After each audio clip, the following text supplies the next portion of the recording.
ஆண்டவராகிய இயேசு கிறிஸ்துவுக்குள் மிகவும் அன்பாக நேசிக்கப்பட்ட அன்புக்குரிய சகோதர சகோதரிகளே, நம்முடைய ஆண்டவராகிய இயேசு கிறிஸ்துவின் நாமத்தினாலே அன்பையும் வாழ்த்துதலையும் தெரிவித்துக் கொள்கின்றோம்.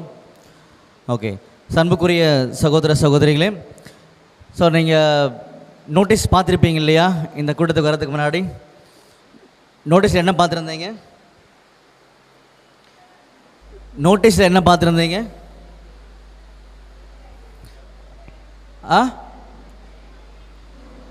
நோட்டீஸ் பார்க்கலையா? இப்போ பார்த்துருங்க. நோட்டீஸில் என்ன போட்டிருக்கு பார்த்தீங்கள்ல? ஓகே, என்ன போட்டிருந்தீங்க நோட்டீஸில்? ஆச்சரியமான சில பதில்கள் அப்படின்னு ஒரு தலைப்பு போட்டு, வானத்தின் சத்தம் அப்படின்னு போட்டு ஒரு 3 முக்கியமான கேள்வியை அதில் போட்டிருந்தாங்க. 3 முக்கியமான கேள்வி. என்னென்ன கேள்வி அது? நம்முடைய இயேசு கிறிஸ்து ஏன் பெத்லகேமில் பிறந்தார்? ரெண்டாவது,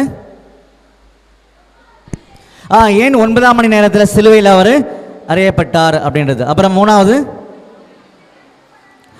அவர் நீக்கி போட்ட 2 பாவங்கள் எது?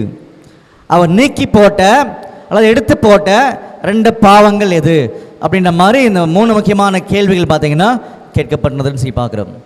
அப்போ அதற்கான பதிலை நம்ம பார்க்க போகிறோம். பார்க்கும் பொழுது நீங்கள் எல்லாருமே நம்முடைய இயேசு கிறிஸ்து எவ்வளோ பெரியவர் அப்படின்னு தெரியாமலே என்ன பண்ணிட்டு இருக்கீங்களா? அவரை நீங்கள் நினச்சிட்டு இருக்கீங்க மைண்டில். அப்போ அவருடைய ஒரு சில மகத்துவங்கள்லாம் இந்த கேள்விக்கான பதில் மூலமாக பார்த்தீங்கன்னா உங்களுக்கு தெரிய வரும் சொல்லி நம்ம கவனிக்கிறோம். சரிங்களா? அதனால் வந்திருக்கக்கூடிய அன்புக்குரிய சகோதர சகோதரிகள்லாம் பண்ணாங்கன்னா நீங்கள் நிதானமாக பார்த்தீங்கன்னா ஒரு மேக்சிமம் ஒரு 45 நிமிஷம் என்ன பண்ணாங்கன்னா நீங்கள் கேளுங்க. ஏதாவது சந்தேகம் இருந்தால் என்ன பண்ணாங்கன்னா நீங்கள் கேளுங்க. அப்போஸ்தலனாகிய பவுல் இருந்தார் தெரியுமா? உங்களுக்கு தெரியும். இந்த ஃபேன் ஆஃப் பண்ணிட்டு பாருங்க. அப்போஸ்தலனாகிய பவுல் இருந்தார். அவர் ஒரு நிறைய அருமையான ஜெபங்கள் பார்த்தீங்கன்னா அவர் செய்திருக்காரு. அதில் ஒரு முக்கியமான ஒரு வேண்டுதல்கள் பார்த்தீங்கன்னா நமக்காக அவர் செய்திருக்கிறார். அதை நம்ம படித்து பார்க்கலாம் பாருங்க. எபேசியரில் 3ஆம் அதிகாரத்தில் 18-19 படிங்க. எபேசியர் 3ஆம் அதிகாரம் 18ஆம் வசனம் முதல், சகல பரிசுத்தவான்களோடு கூட கிறிஸ்துவனுடைய அன்பின் அகலமும் நீளமும் ஆழமும் உயரமும் இன்னதென்று உணர்ந்து அறிவுக்கு எட்டாத அந்த அன்பை அறிந்து கொள்ள வல்லவர்களாகவும். பார்த்தீங்களா? அறிவுக்கு எட்டாத அந்த அன்பை அறிந்து கொள்ள வல்லவர்களாகவும் அப்படின்னு சொல்லி அவர் சொல்லிட்டு வந்துட்டு, தேவனுடைய சகல பரிபூரணத்தினாலும் நிறையப்படவும். பார்த்தீங்களா? தேவனுடைய சகல பரிபூரணத்தினாலும் நிறையப்படவும் அவர் தமது மகிமையுடைய ஐஸ்வர்யத்தின்படியே உங்களுக்கு அனுகிரகம் பண்ண வேண்டும் என்று வேண்டிக் கொள்கிறேன் அப்படின்னு சொல்லி என்ன பண்ணுறாருன்னா அங்கே ஒரு வேண்டுதலை வைக்கிறாருன்னு சொல்லி கவனிக்கிறோம். அதனால தான் அப்போஸ்தலனாகிய பவுல் பார்த்தீங்கன்னா ஒரு முக்கியமான ஒரு தீர்மானத்தில் பார்த்தீங்கன்னா இருப்பார். சகோதரர் என்ன பண்ணுவார்னா பைபிள் படிப்பார். சகோதரர் படிப்பார். நீங்கள் என்ன பண்ணுங்க அப்படின்னா நோட்ஸ் எல்லாம் ஒன்றும் எடுக்க வேண்டாம். சரிங்களா? நோட்ஸ் எடுக்க வேண்டாம். நீங்கள் திறந்து படித்து டைம் வேஸ்ட் பண்ண வேண்டாம். சகோதரர் படிப்பார், காதில் மட்டும் வாங்கிக்குவாங்க. நீங்கள் முதல்ல கேட்கணும். அதான் வேதம் சொல்லுது. சரிங்களா? முதல்ல உட்காந்து கேட்கணும். பைபிளில் என்ன இருக்குதுன்னு கேட்டால் மட்டும் போதும். அதுக்கப்புறமா நீங்கள் நோட்ஸ் எல்லாம் பண்ணி பார்த்துக்கலாம். சரிங்களா? சரி, மறுபடியும் படிக்கலாம் பாருங்கள். எபேசியர் 3ஆம் அதிகாரம் 8ஆம் வசனம். எபேசியர் 3ஆம் அதிகாரம் 8ஆம் வசனம் முதல், எபேசியர் 3ஆம் அதிகாரம் 18ஆம் வசனம் முதல், சகல பரிசுத்தவான்களோடு கூட கிறிஸ்துவனுடைய அன்பின் அகலமும் நீளமும் ஆழமும் உயரமும் இன்னதென்று உணர்ந்து அறிவுக்கு எட்டாத அந்த அன்பை. எபேசியர் 3ஆம் அதிகாரம் 8ஆம் வசனம். எபேசியர் 3ஆம் அதிகாரம் 8ஆம் வசனம், பரிசுத்தவான்கள் எல்லாரிலும் சிறியவனாகிய நான் கிறிஸ்துவனுடைய அளவற்ற ஐஸ்வர்யத்தை புறஜாதிகளிடத்தில் சுவிசேஷமாய் அறிவிக்கிறதற்காக இந்த கிருபை எனக்கு அளிக்கப்பட்டிருக்கிறது. ஓகே, என்ன சொல்லுது வசனம்? நம்முடைய ஆண்டவர் இயேசு கிறிஸ்துவினுடைய அளவற்ற ஐஸ்வர்யத்தை புறஜாதிகள்கிட்ட பிரசங்கம் பண்ணுறதுக்காக தான் எனக்கு இந்த அருமையான வாய்ப்பு என்ன பண்ணிக்காருன்னா கொடுத்துருக்கேன்றதை சொல்கிறார். சரிங்களா? நம்முடைய ஆண்டவர் இயேசு கிறிஸ்து இல்லாமல் ரட்சிப்பு இல்லை தானே? கரெக்ட் தானே? இல்லை.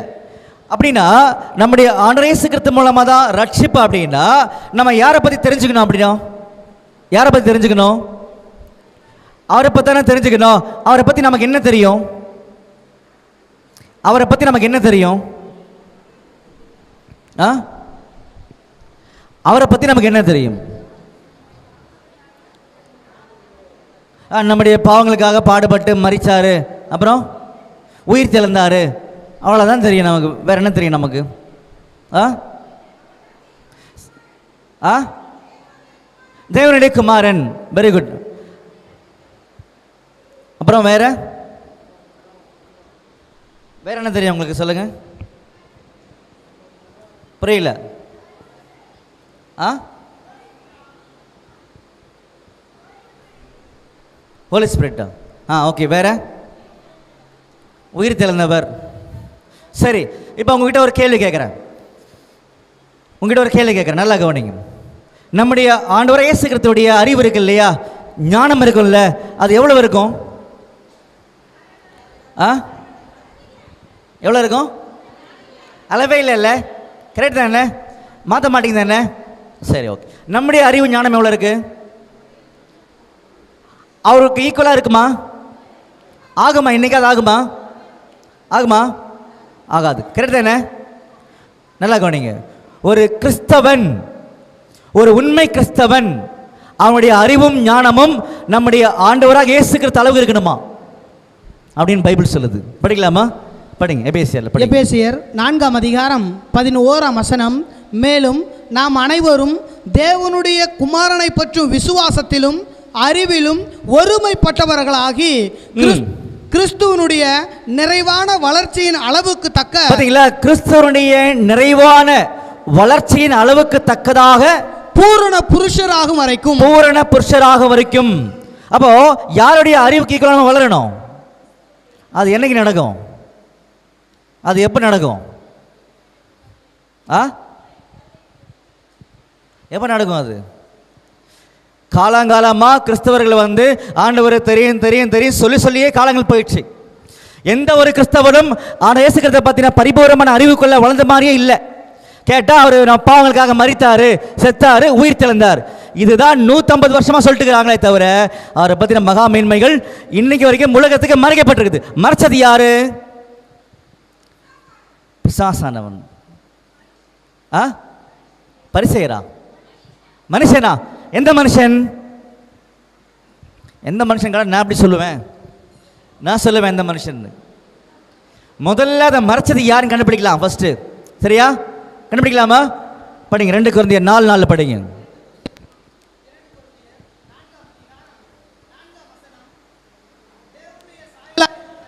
கிறிஸ்துவின் மகிமையான சுவிசேஷத்தின் ஒளி. நல்லா கவனிக்கணும். ஒரு கேள்வி கேட்டு நாங்கள் பதில் வசனத்தை கொடுத்துருவோம். அப்ப நீங்க தெளிவாகணும். சரியா? படிங்க. 2 கொரிந்தியர் 4ஆம் அதிகாரம் 4ஆம் வசனம். தேவனுடைய சாயலாய் இருக்கிற கிறிஸ்துவின் மகிமையான சுவிசேஷத்தின் ஒளி அவிசுவாசிகளாகிய அவர்களுக்கு பிரகாசமாய் இராதபடிக்கு இப்பிரபஞ்சத்தின் தேவனானவன் அவர்களுடைய மனதை குருடாக்கினான். பாத்தீங்களா? இந்த பிரபஞ்சத்தின் தேவனானவன் அது யாரு? பிசாசு. அவன் தான் ஒட்டுமொத்த உலகத்தில் கூட எல்லா கிறிஸ்தவருடைய மனசை நம்மைட்டானா குருடாக்கி வச்சுட்டான். அதனால தான் கிறிஸ்தவர்களுக்கு யாரை பற்றி தெரியல. அதிகமாக யாரை பற்றி தெரியல? ஆண்டவர் இயேசு கிறிஸ்துவை பற்றி தெரியல. பிசாசை பற்றி தெரிய அவசியமே கிடையாது. ஏன்னா பிசாசனுடைய பிடியில் தான் எல்லாருமே இருக்கிறாங்க. யாரை பற்றி தெரியல அப்படின்னா நம்முடைய ஆண்டவர் இயேசு கிறிஸ்துவை பற்றி தெரியல. சரி, தெரியலன்றீங்களா? எப்படி தெரியல? தெரியலன்னு சொல்லித்தான் நீங்கள் வந்தீங்களா? அதுக்காக நாங்கள் வரல. எதுக்காக வந்திருக்கோம் அப்படின்னு சொல்லி பார்த்தீங்கன்னா பாருங்க, எபேசியர் 1:19 படிங்க. எபேசியர் 1ஆம் அதிகாரம். தாம் கிறிஸ்துவை மரித்தோரிலிருந்து எழுப்பி அவரிடத்தில் நடப்பித்த தமது பலத்த சத்துவத்தின் வல்லமையின்படியே விசுவாசிக்கிறவராக நம்மிடத்திலே காண்பிக்கும் தம்முடைய வல்லமையின் மகாமேன்மையான மகத்துவம் என்னதென்றும் நீங்கள் அறியும்படிக்கு அவர் உங்களுக்கு பிரகாசமுள்ள மனக்கண்களை கொடுக்க வேண்டும் என்றும் வேண்டிக் கொள்கிறேன். பிரகாசமுள்ள மனக்கண்களை கொடுக்க வேண்டும் என்று வேண்டிக் கொள்கிறேன். அப்ப அதுதான் எங்களுடைய நோக்கம். அப்போ என்ன தெரியலையோ அது தெரியலன்னு நம்ம சொல்ல முடியும். புரிஞ்சுங்களா? அப்ப பிசாசானவன் ஒட்டுமொத்த உலகத்தில் கூடிய எல்லாருடைய மனக்கண்களையும் குருடாக்கி இருக்கிறான். ஒரு உதாரணம் சொல்லி எங்களுக்கு புரிய வைங்களேன் அப்படின்னு நீங்க கேட்டீங்க அப்படின்னா பாருங்க, நம்ம ஏதாவது ஒரு வேதத்திலிருந்து வரக்கூடிய ஒரு கேள்விக்கு ஏதாவது ஒரு பதில் சொல்றோம் அப்படின்னா பதில் எங்க இருக்கணும்? பைபிள் தான் இருக்கணும். சகோதரி, நீங்க கேட்டுட்டே வாங்க. சரிங்களா? நீங்க பதில் சொல்லாதீங்க. ஏன் அப்படின்னா நீங்க கேட்கறது இது 10வது டைம். சரியா? உங்களுக்கு நல்ல ஞாபகம் இருக்குது. கேட்டே வாங்க, மற்றவங்க பதில் சொல்லட்டும். சரிங்களா? அப்போ ஏதாவது ஒரு பதில் சொல்றீங்கன்னா பதில் எங்க இருக்கணும்? பைபிள்ல இருக்கணும். கரெக்டா? சரி, இப்போ சகோதரி சொன்னாங்க, நம்முடைய ஆண்டவர் இயேசு கிறிஸ்து ஏன் பெத்லகேமில் பிறந்தார்? அதான கேள்வி. என்ன பதில்? ஏன் அங்கே பிறந்தார் அவரு? ஏன் ஆம்பூரில் பிறக்கல அவரு? கேள்வி புரியுதா உங்களுக்கு? ஏன் அவர் ஆம்பூரில் பிறக்கல? பதில் சொன்னீங்கன்னா பதில் எங்க இருக்கணும்? பைபிள் இருக்கணும். பைபிள் இருந்து பதில் சொல்லுங்க. அவர் ஏன் பெத்லகேமில் பிறந்தார்?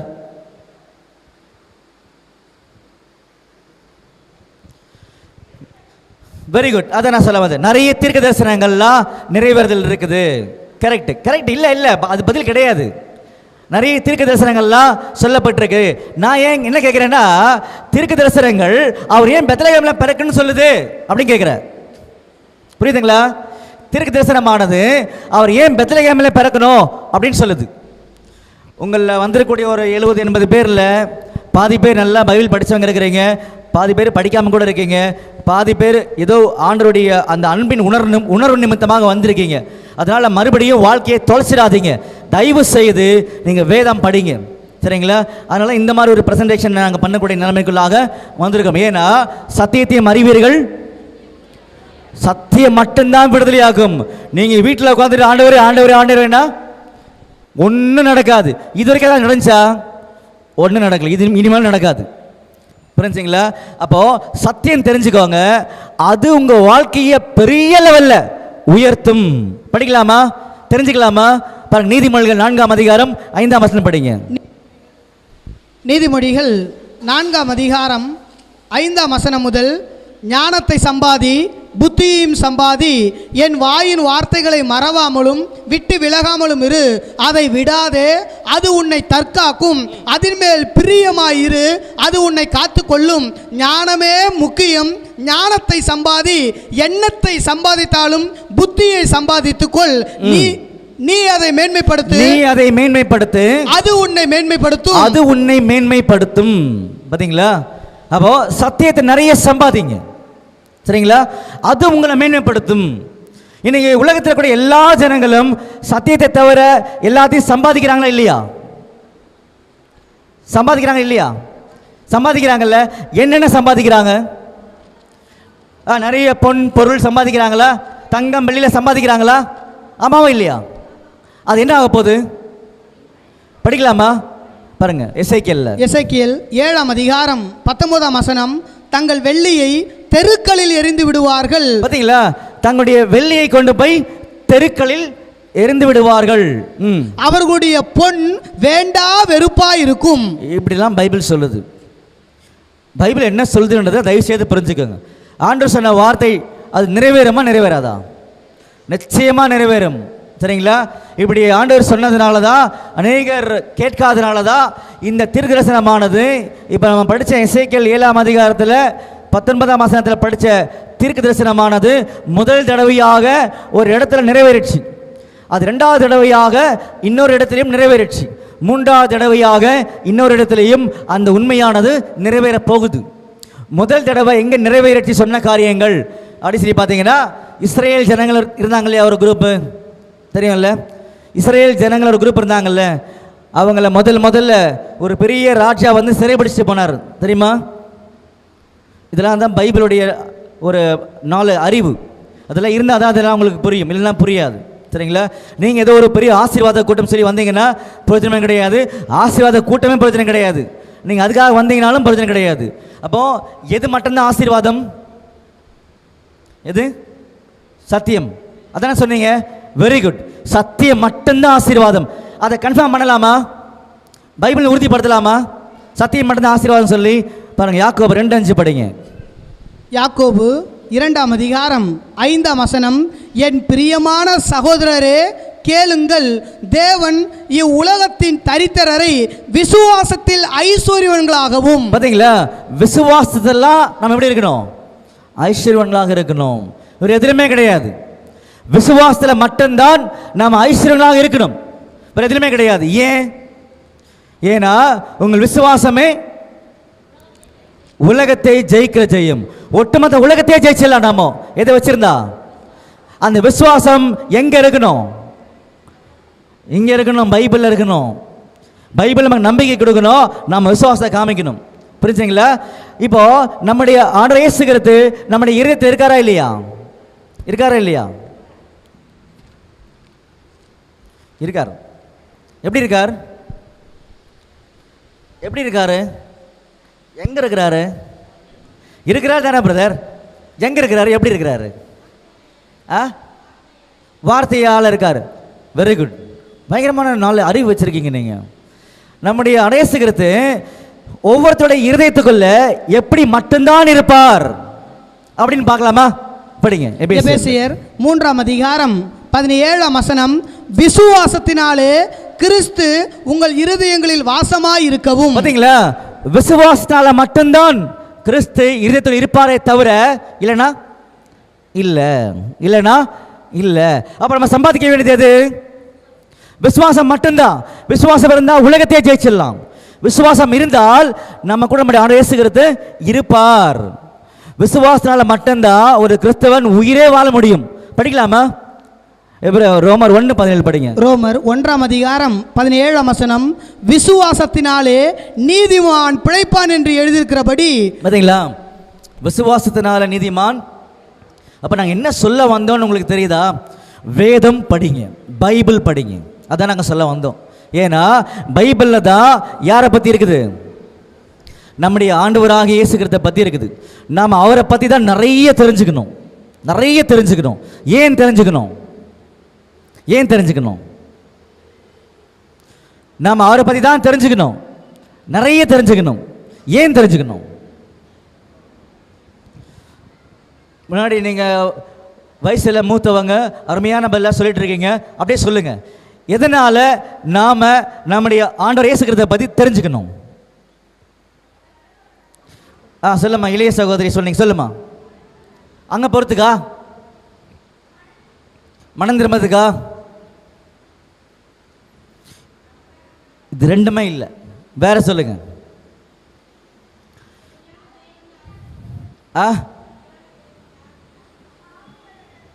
நீங்கள் பைபிள் படிப்பீங்களா டெய்லியுமே?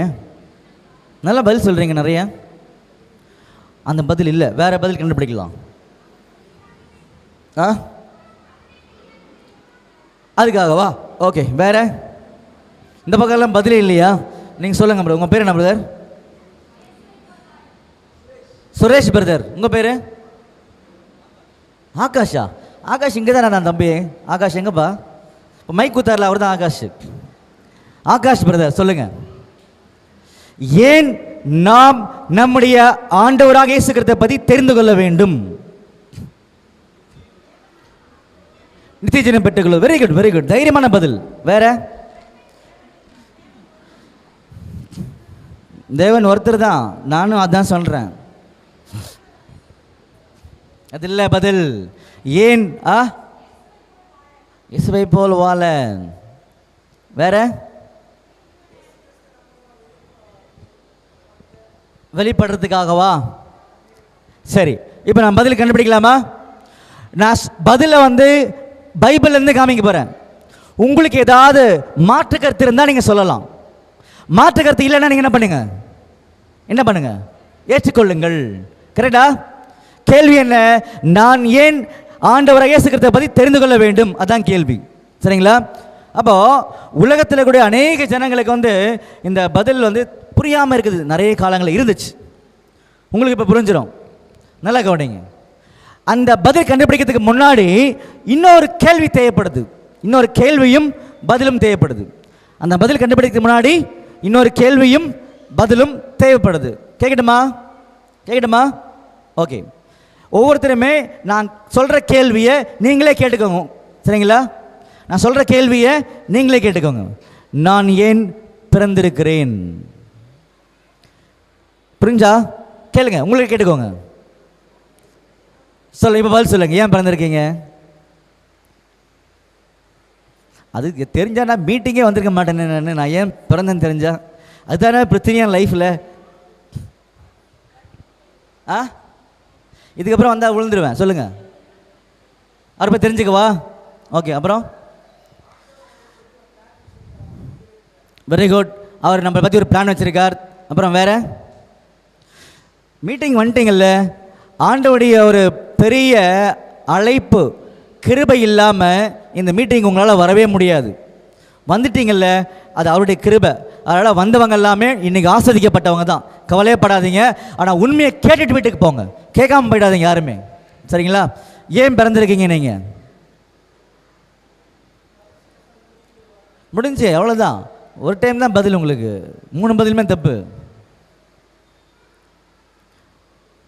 கொஞ்சம் டச் பண்ணியிருக்கீங்க. அண்ணா பார்க்கலாம், ஆண்டவரை கேட்கலாமா? ஆண்டவரே, நான் ஏன் ஆண்டவரை பிறந்திருக்கிறேன், என்னை ஏன் ஆண்டவர் நீங்கள் பிறக்க வச்சுருக்கீங்கன்னு கேட்கலாமா? இன்றைக்கி தான் அநேகருக்கு உண்மையே தெரிய போகுது, ஏன் பிறந்திருக்கீங்கன்னு உண்மையை. புரிஞ்சுங்களா?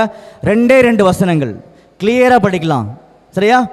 பாருங்க, ரோமர் 8ஆம் அதிகாரம் 29ஆம் வசனம். ரோமர் 8ஆம் அதிகாரம் 29ஆம் வசனம். தம்முடைய குமாரன் அநேக சகோதரருக்குள்ளே முதற் பேரானவராய் இருக்கும் பொருட்டு தேவன் எவர்களை முன்னறிந்தாரோ அவர்களை தமது குமாரனுடைய சாயலுக்கு ஒப்பாய் இருப்பதற்கு முன்குறித்திருக்கிறார். பார்த்தீங்களா? தேவன் யார் யாரெல்லாம் முன்குறித்திருக்கிறாரோ அந்த முன்குறிக்கப்பட்டவர்கள் அவருடைய குமாரனுடைய சாயலுக்கு ஒப்பாக மாற வேண்டும், அதுக்கு தான் முன்குறித்திருக்கிறார். முன்குறிக்கப்பட்டவர்கள் இந்த பூமியில் பிறந்துட்டாங்க அப்படின்னா அவங்க யார் மாதிரி மாறணும்? படிக்கலாமா? கலாத்தியர் 4:19. கலாத்தியர் 4ஆம் அதிகாரம் 19ஆம் வசனம். என் சிறு பிள்ளைகளே, கிறிஸ்து உங்களிடத்தில் உருவாகும் அளவும் உங்களுக்காக மறுபடியும் கற்ப வேதனைப்படுகிறேன். பார்த்தீங்களா? என் சிறு பிள்ளைகளே, கிறிஸ்து உங்களில் உருவாகும் அளவும்.